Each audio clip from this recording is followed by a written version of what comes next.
Penggunaan instrumen-instrumen keuangan Islam secara maksima seperti pelaksanaan keuangan sosial Islam, wakaf, zakat dan sedekah, sukuk dan teknologi keuangan fintech Islam boleh memberi impak positif kepada kemajuan industri keuangan Islam masa kini.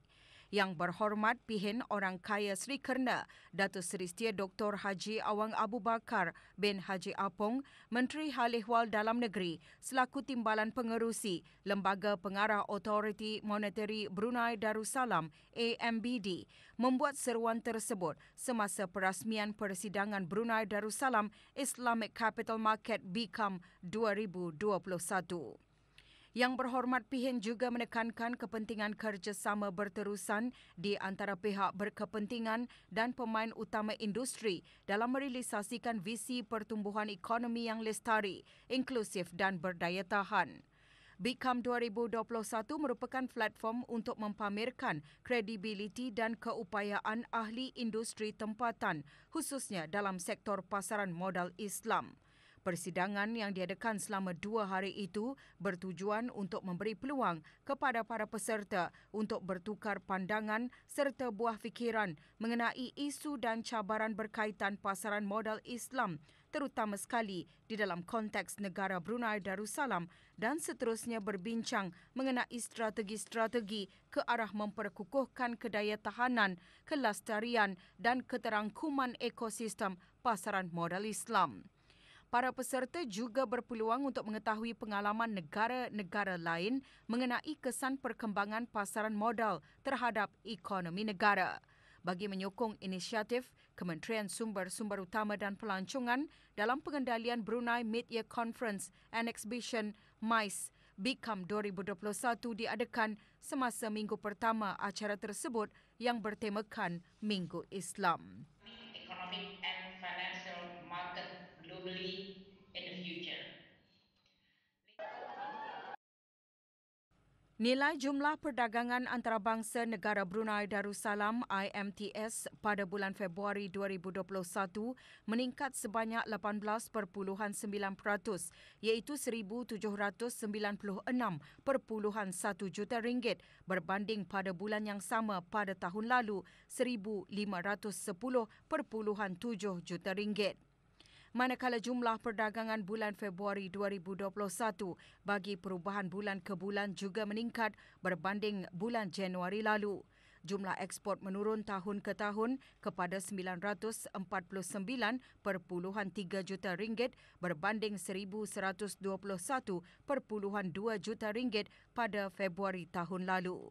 Ini terutamanya disebabkan oleh penurunan ekspor bahan api galian pada bulan Februari 2021 berbanding bulan yang sama tahun lalu. Penurunan ekspor bahan api galian disebabkan penurunan ekspor minyak mentah dan gas asli cecair LNG berbanding Februari 2020. Sementara ekspor minyak mentah selaras penurunan jumlah isi padu ekspor minyak mentah pada bulan Februari berbanding tahun lalu disebabkan permintaan global yang perlahan. Penurunan gas asli cecair disebabkan purata harga ekspor yang susut berbanding bulan yang sama tahun 2020. Sementara itu, jumlah isi padu ekspor LNG juga turun. Dari segi komoditi mengikut seksyen, bahan api galian merupakan penyumbang utama kepada ekspor negara diikuti kimia, jentera dan kelengkapan pengangkutan, bahan mentah tidak boleh dimakan dan makanan. Pasaran ekspor utama pada bulan Februari 2021 adalah Jepun, diikuti Singapura dan Republik Rakyat China. Bagi import pula, jumlah nilai menunjukkan peningkatan kepada 846.8 juta ringgit pada Februari lalu berpunca dari peningkatan import bahan api galian yang sebahagian besarnya digunakan sebagai import bagi penghasilan produk petrokimia. Peningkatan import makanan, pelbagai barang keluaran kilang, kimia dan barang-barang keluaran kilang antara yang turut menyumbangkan kepada pertambahan tersebut. Sementara itu, 5 komoditi import utama pada bulan ini adalah bahan api galian, jentera dan kelengkapan pengangkutan, makanan, barangan keluaran kilang, pelbagai barang keluaran kilang dan kimia. Mengikut kategori penggunaan akhir, import barang perantaraan menyumbang 57.9% dari jumlah import, diikuti import barang modal 37.8% dan barang penggunaan sejumlah 4.3%. Dari segi import, mengikut rakan dagangan, sumbangan terbesar adalah dari Greece, diikuti Malaysia dan Rusia. Manakala import dari Greece, Rusia, Nigeria dan Iraq kebanyakannya adalah bahan api galian. Mengikut mod pengangkutan, peratus tertinggi adalah mod pengangkutan laut, diikuti pengangkutan udara dan melalui darat. Perangkaan perdagangan barangan antarabangsa bagi negara Brunei Darussalam menggunakan General System bagi merekodkan perangkaan perdagangan yang meliputi import, ekspor domestik dan ekspor semula. Dapatkan laporan penuh IMTS bagi bulan Februari 2021 melalui laman sesawang JPES di www.deps.gov.bn.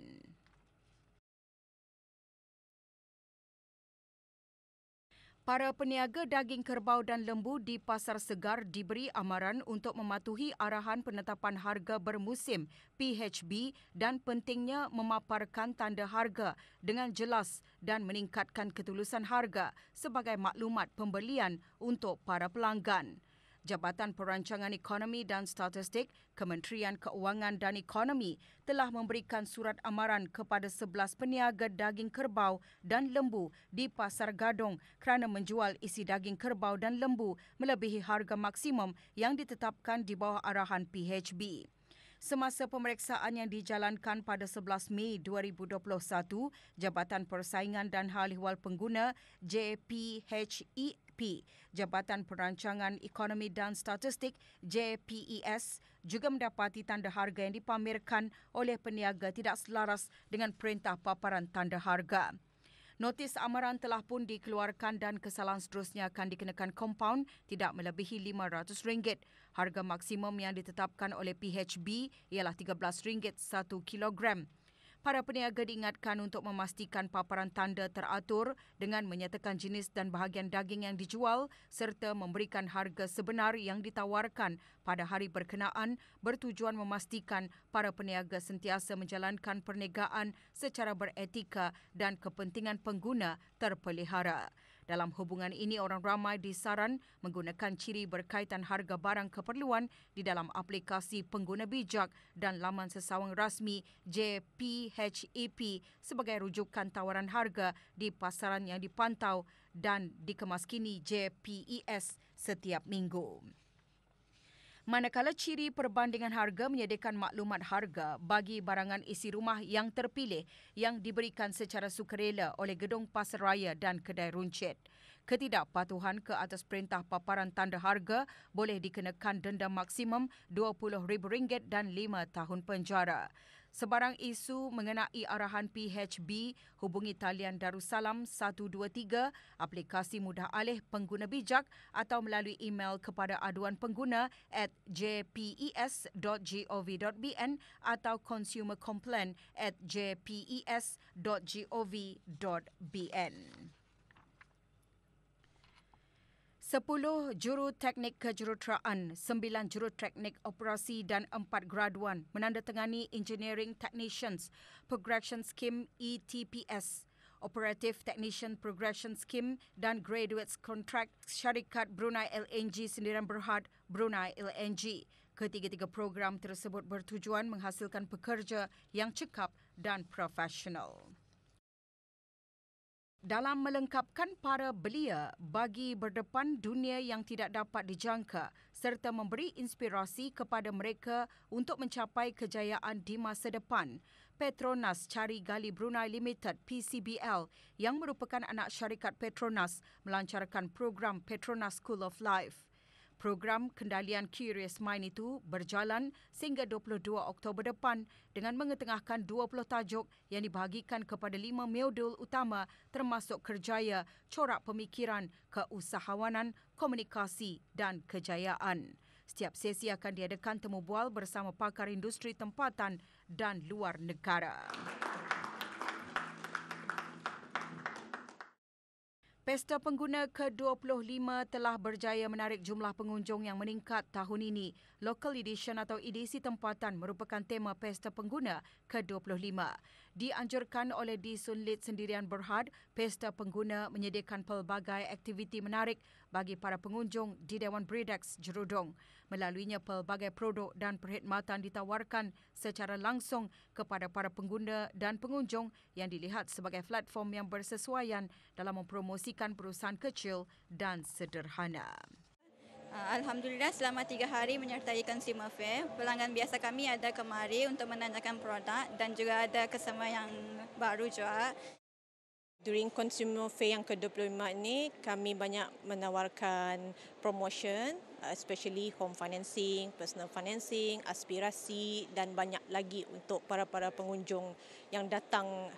Alhamdulillah banyak sambutan, banyak customer-customer mengagar ke Consumer Fair dan banyak customer baru juga. Alhamdulillah sepanjang kami 3 hari di sini, sambutan agak sangat menggalakkan. So far dari pagi ke petang ke malam.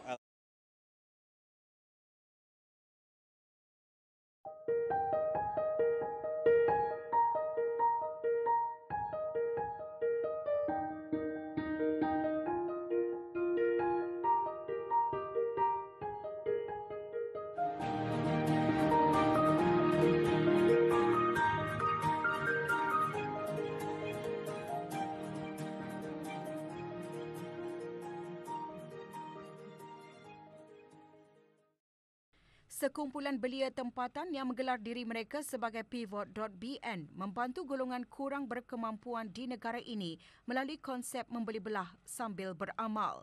Pivot.bn dengan sokongan Scott Social Kitchen, sebuah badan NGO, menggabungkan bidang keusahawanan dan khidmat masyarakat bagi membantu golongan yang kurang berkemampuan tersebut melalui hasil jualan baju tea yang ditempah dari cerita Fabrikku Sendirian Berhad, syarikat pembuat baju tempatan. Kami buat baju.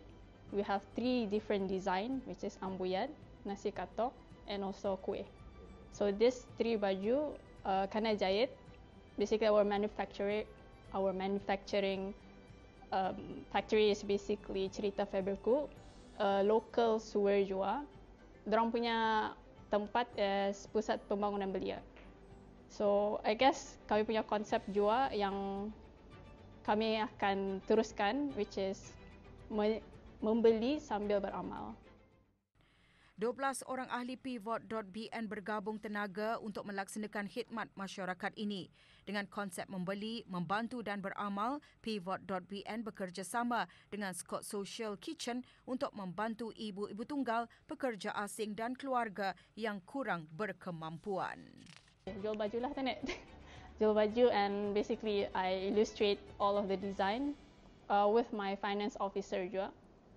So yeah, that's basically it. Like wanting to help others by actually telling people to do good lah. Ini projek yang kami lakukan ini dapat membantulah keluarga-keluarga yang memerlukan. Sama juga walaupun it's nothing much, tapi kami mau raise awareness lah yang we should be together untuk jaga tani sendiri juga. So in a sense that no one else are going to be there for us if sebagai Brunei, sebagai Bruneian, tani indah jaga orang tani sendiri.